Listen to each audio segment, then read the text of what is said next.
third in the nation. What is defying is I know, 102nd rushing, 73rd passing, 74th. And lost 80. Yes. I called it, what the other day, snoring space, because it was pretty damn boring. And look, the most important thing is to win football games. Style points don't count. And it's weird because I felt much better about the Lions losing last Sunday than I did about Michigan winning on Saturday. That's because we're so offensively obsessed, and rightfully so. And what is confounding to me is trying to figure out not just who to blame, but where is this going? I mean, why is it like this? I mean, to me, obviously, first of all, quarterback's not playing well. That's number one. Nope. Number two, the offensive line is not developing very many holes for these guys to run because, quite frankly, they run up the middle, so there's not going to be as many holes there to begin with. And maybe these running backs, Charbonnet, etc., they don't have great enough speed to go to the outside, to go to the edges. The receivers are really good, but they're not getting tons of separation. You know what? Can we stop right there for a second? Yeah. Why do we think these receivers are really good? I don't know. That's the No. But I mean, like, yes, I've been hearing that for years. Yeah, because they're tall and that's great. But I mean, like, you had Urban Meyer, who can't stop talking about DPJ on Fox. Tariq Black, when he went down a couple years ago, oh, what a loss. Yeah. Why? I mean, what have they done? I mean, DPJ's actually had greater, quote-unquote, moments than Tariq Black has. Oh, yeah. And part of that's because he's been more available than Tariq Black. Well, the one who's had the best moments is Nico Collins, and they don't throw the ball enough. Mm-hmm. I mean, he's the one who can go up and hit jump balls, it seems like, when they get in the red zone, when they look like they don't know what the hell they're doing. I think there's two things to come out of this game. The first one you touched on, which is I don't know where this is going. I really don't. And, we talked to Gaddis last week. We talked to him on the heels of a 52-0 win over Rutgers when the offense looked really good. But I don't know what they're trying to do. I don't see it. No. And if somebody wants to explain it to me, great, because maybe I just don't understand it. And then the second thing, which is the most confounding, is you have Jim Harbaugh after the game, and this is what people really have a hard time with, saying that the offense is really developing nicely, that they're doing all the things, and when pressed on it, where do you see this happening? He goes, everywhere. And actually Angelique wrote about it today in the Detroit News. This is a classic Harbaugh tactic, which is confused and then move away. Like she kind of described it as a Harbaugh mic drop in terms of it's a classic move by Harbaugh where he says something, we're left scratching our heads. Yeah, like see the same eyesight we have? Yeah. I really think we're hitting our stride. I really do, Harbaugh said. The way our offense has been practicing, the way we've been preparing, I have great faith that they're hitting their stride. And then was asked to point again. And I really do think they're hitting their stride. Got great faith in our players and our coaches. He was asked, so in what way does he see them hitting their stride? Quote, in every way. That's what I see. So what are you supposed to say to that? I don't know. He obviously doesn't want to throw kids under the bus. He's not throwing his coaches under the bus. He's not going to throw himself under the bus. He did against Wisconsin. But I don't know. Maybe he's talking about practice, or maybe he's just said, you know what? The offense does blow, but I'm not going to admit it right now because everybody can see it. Well, I think you can. Look, I don't know. It's exactly what you're saying. Angelique might be right. It just may be coach speak, whatever. I mean, I'm not going to sit there and go crazy because Jim Harbaugh doesn't see what I see, at least publicly. You get to think that when he's watching video and he's in meetings with his coaches and his players, he knows it's not worth. Certainly hasn't produced a lot of results against decent teams. He's not blind. No, I know. And you're right. I mean, I admire the fact he doesn't start ripping on players and coaches. And after the Wisconsin game, where he could have ripped on everybody on the roster and everybody in the coaching staff, he tried to focus the blame on himself. So I do give him credit for that. But the thing I have the hardest time with is that results aside, I mean, just to take like you mentioned, the standings, 92nd nationally, 102nd running the ball. Yeah. They averaged 3.6 yards per carry. They had 267 yards of total offense. And you can say Iowa's got a pretty good defense still. The offense, as it runs on the field, it doesn't look any different. Now, maybe they don't huddle, but they still take 30 seconds to get the next play off. It's not like they're going boom, boom, boom. It's not like Gus Malzahn is there on the sideline, right? Pumping his fist, getting the next play in. There's very little speed. I don't see any space. And in terms of any sort of a kind of a hurry-up offense, they're not hurrying it up. Now, No, I mean, their best, after the first quarter, their best offense was in the third quarter when they threw 3 consecutive passes, went down the field, and they ended up stalling, and Moody actually missed a 23-yard field goal, whatever the hell it was, Right. chip shot. You know, that's what you want to see. They don't have to, I don't need to see bombs, because quite frankly, your quarterback can't throw bombs, although his best pass was the long pass to Collins. I thought it was a great throw, though. I mean, Collins made a good play. Yeah, you're right.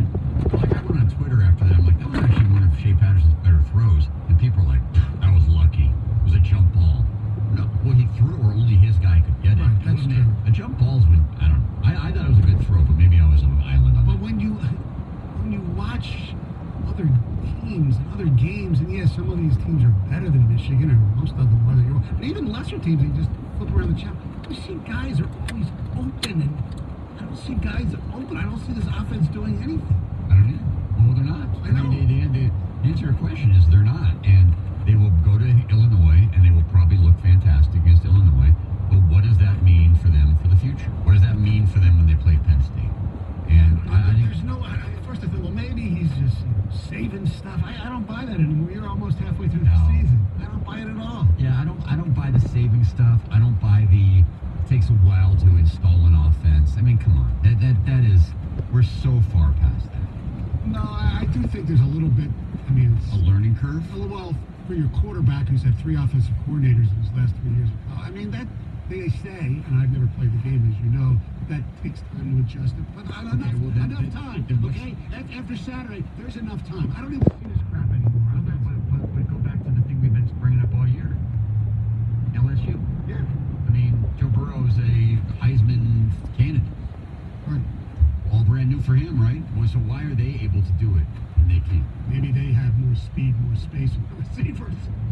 But you started this whole monologue by saying we have these great receivers at But Michigan. allegedly, yeah, Yeah.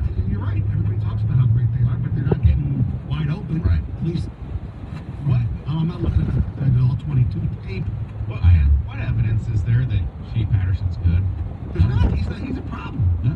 But So there's just no think evidence. that's- There's no evidence that any of the others are better. That's the biggest the problem. same level of evidence that Tariq Black is. None.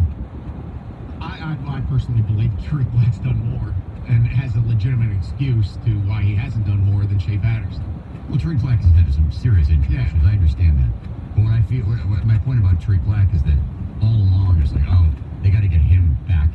They lost their only deep threat. Blah blah blah. And it's like, okay, well he's back now. I don't see him wide open. And if Patterson's missing him, then Patterson's missing him. I just think that the game is too fast for Patterson against good competition. I think it's that simple. I do. Then why The track record why is- can't they run them?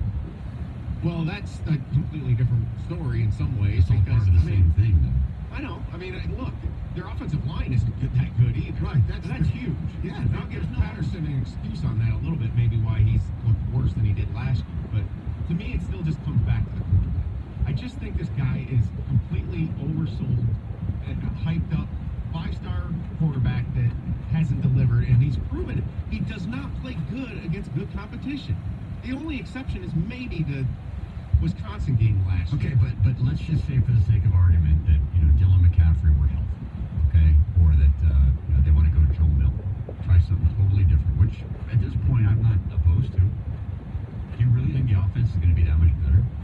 I would bet no, but I think sometimes we've seen in football when you change quarterbacks, you get a spark. He is spark. The question is it And spark that's- that can turn into a flame? I guess, right?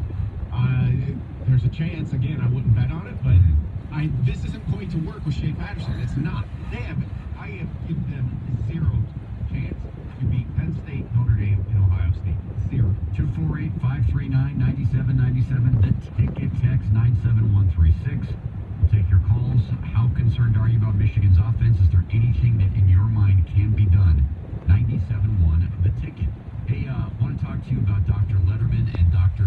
Kordowitz at LK Orthopedics, 248-669-2000. They want you to know one thing. If you're dealing with pain, you have options.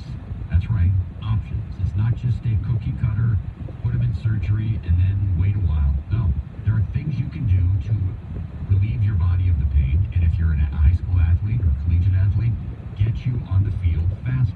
If you have a son who plays football, if you have a daughter who's playing soccer, and they are going through an injury right now, and you're thinking, well, season's over.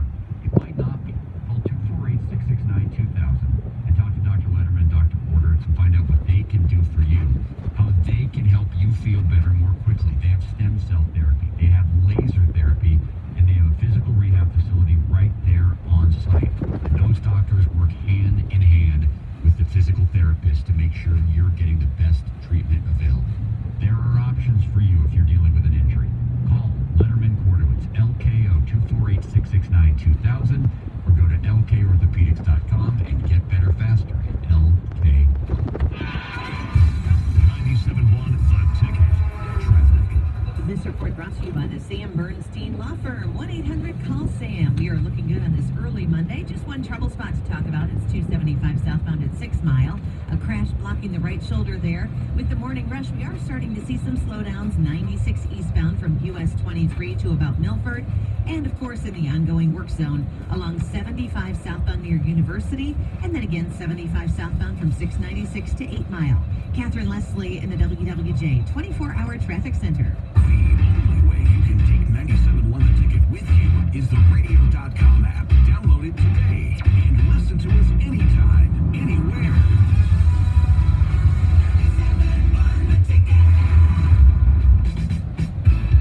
I'm attorney Mark Bernstein. When you need help, you turn to family.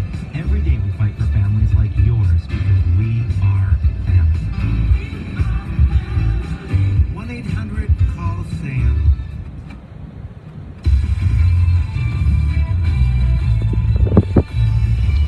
This is Boomer Esiason with the CBS Sports Minute. The biggest losers in the NFL yesterday were, well, New York football fans. Both the Giants and the Jets put their massive inadequacies on display. Minnesota's beleaguered quarterback Kirk Cousins bounced back by shredding the Giants' defense. Vikes running back Dalvin Cook, of course, had 218 total yards, 7 more than the entire Giants' offense. Now, meantime, down in Philly, the Jets' offense may have signed a non-compete contract. Gangrene yielded 10, count them, 10 sacks and a pair of defensive touchdowns in a 31-6 drubbing that wasn't as close as the score indicated. Like the Jets, Cincinnati and Washington just can't win a game. The Bengals gave Kyler Murray and the Cardinals their first victory, while Washington got drilled at home by the Patriots. Finally, Pittsburgh not only fell in overtime at home to Baltimore, the Steelers also lost backup quarterback Mason Rudolph with a severe concussion. I'm Boomer Esiason.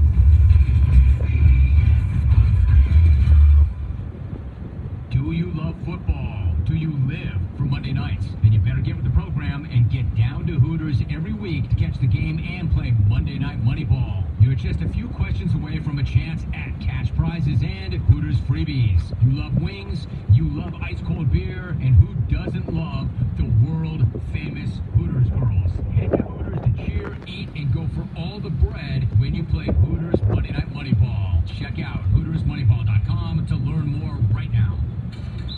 It's happening. Wherever plays are being made, tickets are being sold, and fans are lining up. ADP is designing a better way to work. With industry-leading HR, talent, time, benefits, and payroll, more companies rely on ADP than any other HR partner to help step up their game. From small business to global enterprise. See how ADP can help you and your people achieve what you're working for at design.adp.com. ADP, always designing for people. This is Pat. I recently wrapped a pack of cigarettes in a plastic bag and buried it in the flower pot on the back porch so that I would have to dig it up, take out a cigarette, and rebury the pack every time I wanted to smoke. The flowers have died, but I'm still trying. Good for you, Pat. Bury them, freeze them, put them on a rocket to Mars. Nothing's too crazy as long as you're trying. Because every time you try, it gets you closer to quitting for good. So keep burying those bad boys and get more tools to help you quit at everytrycounts.gov. Meet Miguel. He has investments through Principal.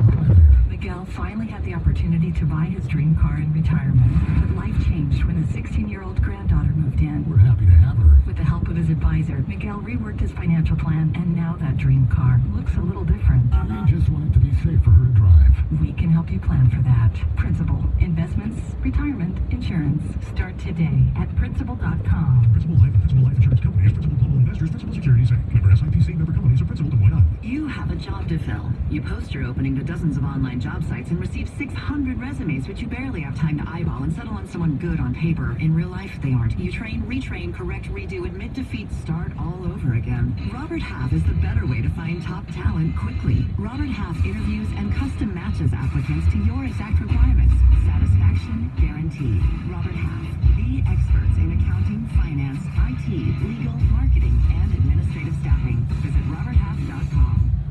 Need care now?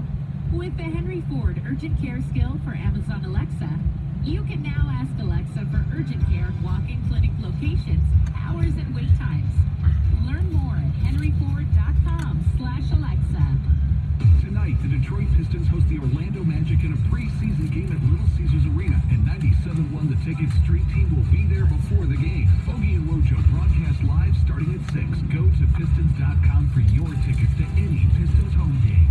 The station with the most important guest is you.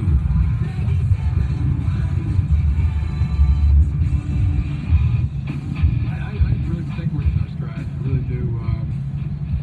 Our offense has been practicing, the way they've been preparing. I think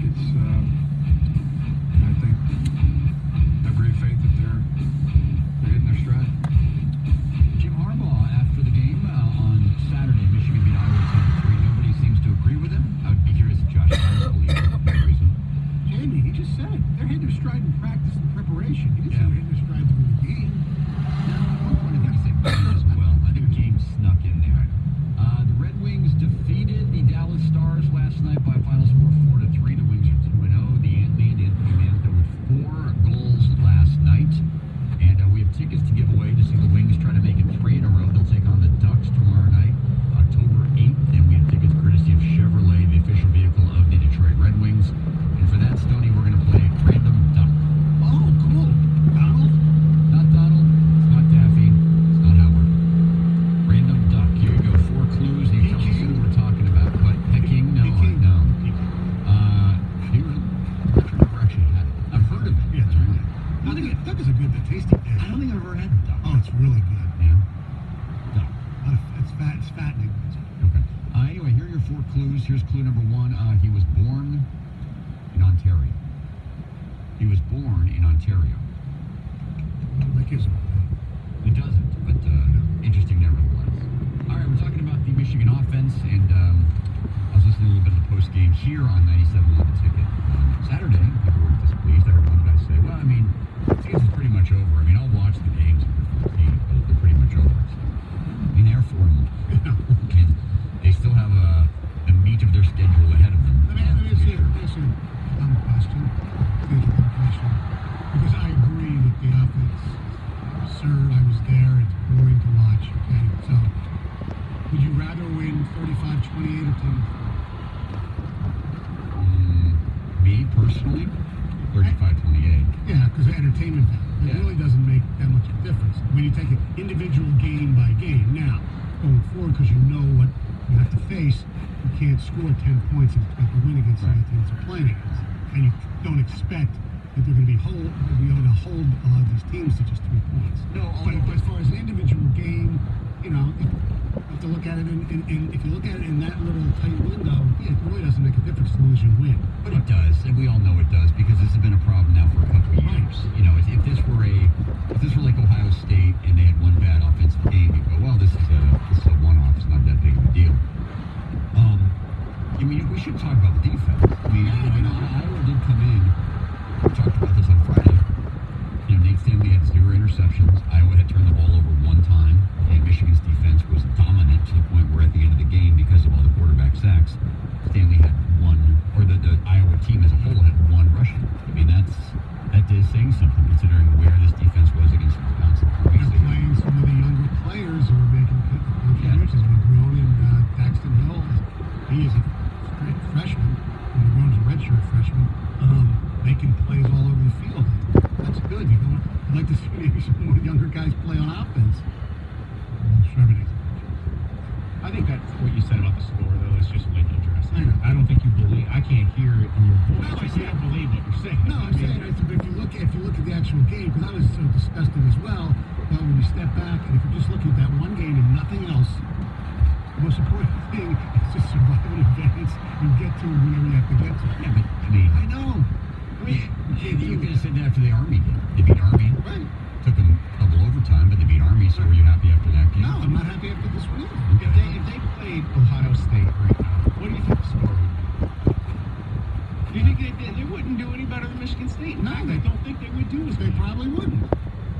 And I'm curious to talk about that game too, because Michigan State, they really shot themselves in the foot. I know. mean, Lewerke played good, and then he has that pass to Cody White that's a touchdown, and he just overthrows him. Yeah, but that was like the one mistake he made. I mean, I'm not going to pile up on No, Lewerke. and I know probably Valenti's, going to sit there and criticize the play calling was great except for 2 plays. What are they doing to a wildcat for? They had a wildcat formation. You know he's going to get the ball, and he runs up the middle. It was the stupidest thing in the world. They had the stupid one-jet sweep that they ran. Other than that, I like the deception. I like what they were trying to do. They're just, Ohio State is freaking good. All right, some ticket text 97136. The play calling is horrible, which is because the coaches don't trust the quarterback. I disagree with that. I think they do trust the quarterback because they're putting him in position to throw the ball. He's just not making the throws. Wilson is a speedster, should be Michigan starting running back. Why isn't he? Well, he's been hurt up until yesterday. Yeah, and they like Charbonnet, and I can see why they like Charbonnet. I'll tell you, Haskins looks like he's got something. It's not Josh Gaddis. This is all on Shea Patterson and his inability to execute. Shea Patterson sets the tempo for the entire offense. He was awful last year in big games before Gaddis arrived, and he continues to be awful. He's not a big game quarterback. He's easy to game plan against because he cannot throw over the top on a consistent basis. Is this all one text? Yeah. That really took time to text. That's from Tom in the studio. Do you think Ohio State's offensive coordinator has anything to do with the talent that Justin Fields shows on the field? Either you have it or you don't, and Patterson does not have it. I don't know why Michigan continues to want to put a square peg in a round hole, move on, and let Milton take over. Another ticket text as far as Harbaugh not criticizing his offense. It's called credibility and accountability. When the leader of the team gets up and says, we're